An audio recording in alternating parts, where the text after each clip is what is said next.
Eh bien, bonjour, bienvenue donc du coup sur cette première vidéo que nous réalisons pour les éditions Réflexion. Pourquoi ces vidéos? Pourquoi ces vidéos? D'abord parce qu'on avait envie d'échanger un petit peu avec vous.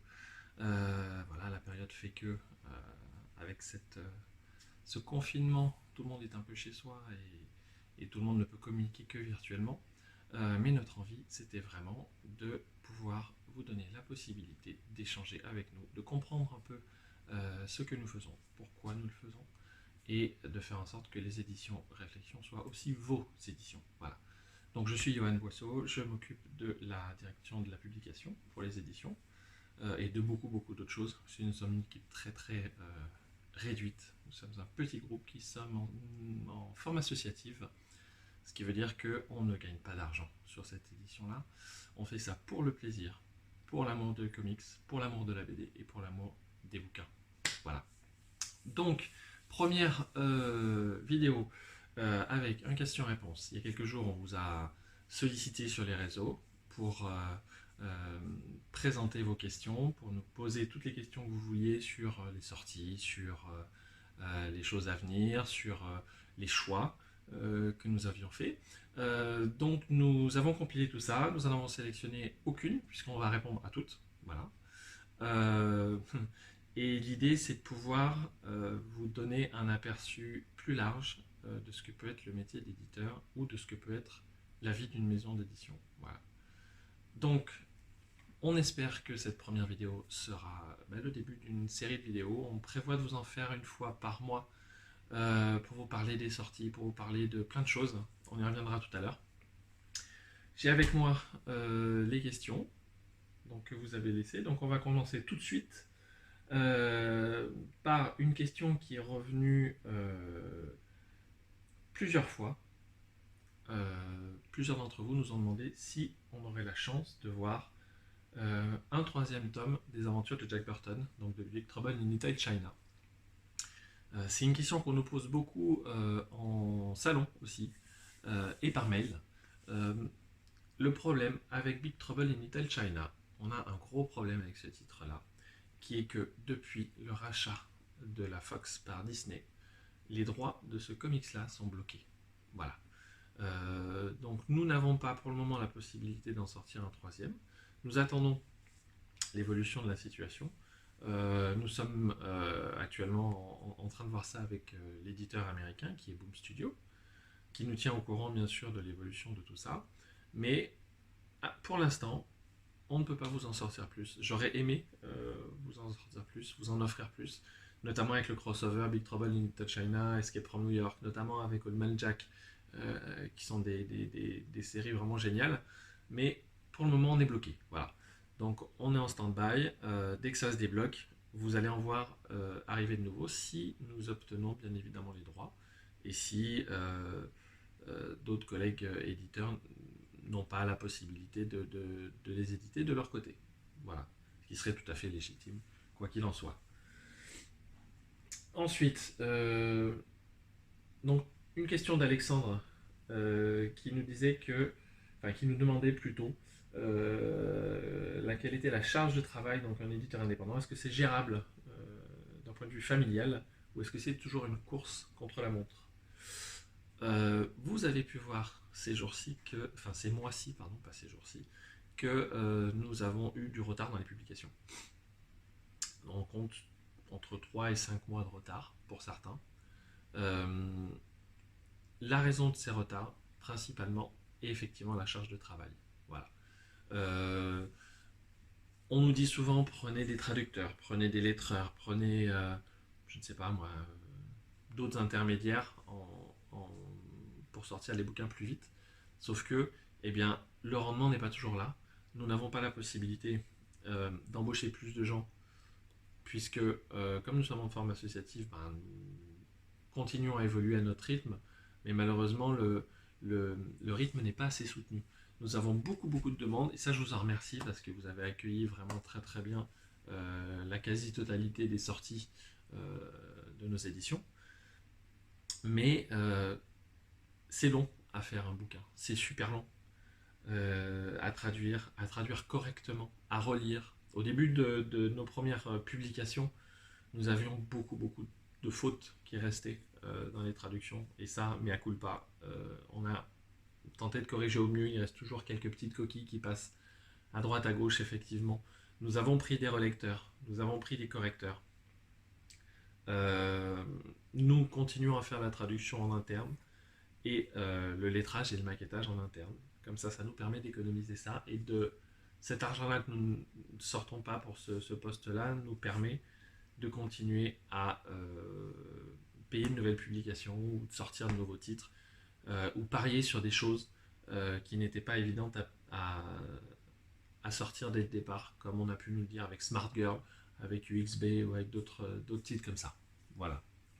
Donc, c'est beaucoup de temps, oui. Sachant que comme ça n'est pas notre boulot principal, bah, il faut le conjuguer avec le travail de tous les jours. Donc c'est le soir, c'est les week-ends, c'est voilà. Donc ça va. Il faut avoir une famille qui accepte ça. Voilà. Et je pense que d'autres éditeurs euh, qui sont un peu dans le même délire que nous, je pense à Bliss, je pense à Delirium, euh, auront le même discours que moi, effectivement. C'est beaucoup de temps à y consacrer si on veut faire ça correctement. Voilà. Une autre question donc de Philou. Euh, Ah ben non, c'est la même du coup, effectivement. Donc Jack Burton, pardon. Donc voilà, on est en attente. Une question de Auré qui nous demande s'il y aura un coffret de Dread en cartonné. Alors non, il n'y aura pas de coffret pour la bonne et simple raison que nous faisons très peu de coffrets. Nous avons fait un pour Razor parce que c'était des formats souples et que nous avons arrêté le format souple euh, justement parce que le format souple ne plaisait pas aux libraires, ne plaisait pas aux lecteurs. Des grosses maisons d'édition sont passées au format cartonné et ont, à juste titre, habitué le lectorat à continuer au format cartonné. Ce qui fait qu'en restant au format souple, on se fermait beaucoup de points de vente et beaucoup de mise en avant. Donc nous avons décidé progressivement de passer au format cartonné. Ça n'a pas été chose facile, ça a été très compliqué et très coûteux, puisqu'il a fallu refaire certains titres, comme vous avez pu le voir, comme Dread 1 et Dread 2 qui étaient déjà sortis en souple, où il a fallu rééditer, comme Big Trouble, non pas Big Trouble, pardon, Escape from New York, le premier, les deux premiers qui étaient sortis en souple, qu'il a fallu ressortir aussi en cartonné. Donc ça a été une période assez transitoire où nous avons investi beaucoup d'argent dans les ressorties cartonnées de ces albums-là, avec effectivement un espoir de vente qui était pas très haut puisque c'était de la réédition. Donc à part ceux qui voulaient compléter leur collection ou qui, par une mise en place, découvraient le titre, voilà, c'était un peu plus difficile de mettre ça en place, mais nous l'avons fait. Voilà. Après, les coffrets, on en fera très peu. On vous réserve d'autres surprises, d'autres choses. On a beaucoup d'autres projets, mais les coffrets, c'est quelque chose aussi que les imprimeurs n'aiment pas trop faire, parce que c'est un calcul très minutieux, parce qu'il faut que ça rentre pile poil pour les coffrets, enfin pour les albums, pardon, et, euh, et ils sont assez frileux à l'idée de faire ça.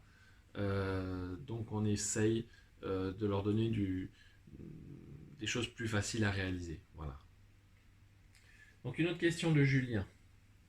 Quand sortira le tome Dante 2? Alors Ant 2 c'est une grande question. C'est un gros coup de cœur chez nous, puisque Ant c'est quelque chose que nous avions découvert à sa sortie aux États-Unis en 2006 de mémoire, que nous avions suivi, que nous avions adoré dans certaines apparitions, que ce soit dans Ant, Savage Dragon et tout ça.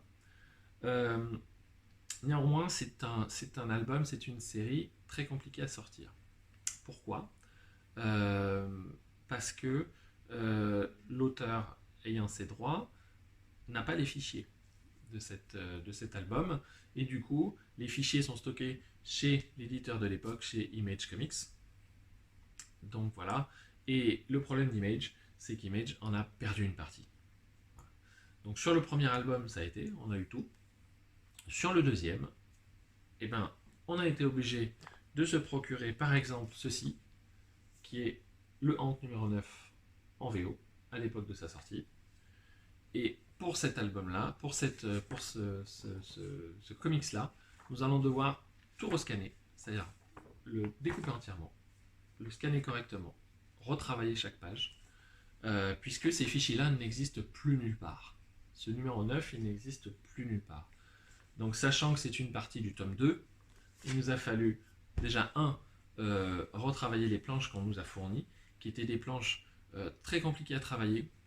À l'époque, il y a beaucoup de bulles avec des textes qui sortent des bulles, beaucoup de polices différentes, beaucoup de polices dessinées qu'il faut recréer.